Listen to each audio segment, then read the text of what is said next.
Welcome to our channel. Today we how to disable CRM marketing emails in Salesforce. Quick tutorial step by step clearly. To disable CRM marketing emails in Salesforce, start by logging into your Salesforce account. Navigate to the Salesforce setup by clicking on the gear icon in the upper right corner. In the setup menu, locate the quick find search bar on the left side of the screen. Type email into the search bar and select deliverability from the drop-down options. Under the deliverability settings, look for the email domain signing section.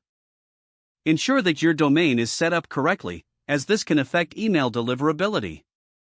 Next, go back to the setup menu and type email alerts in the quick find search bar. Click on the email alerts option to view existing alerts.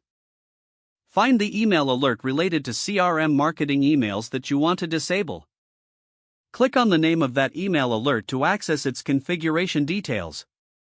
In the alert details, look for the active checkbox. Uncheck that active checkbox to disable the email alert. Scroll down and click the Save button to apply your changes.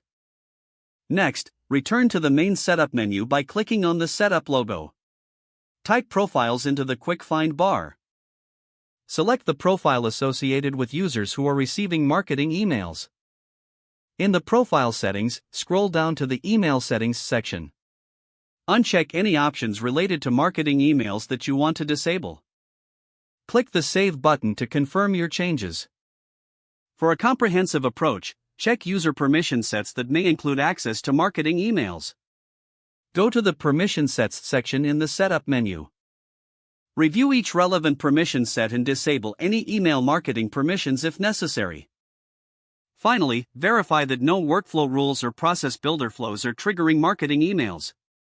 Repeat the process for any other profiles that should not receive these emails. You have now successfully disabled CRM marketing emails in Salesforce.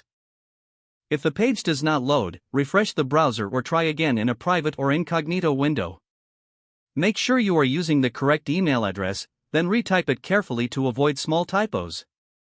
If your password is not accepted, use the reset option and create a new strong password you can remember. Don't forget to like this video and subscribe to our channel for more step-by-step tech guides.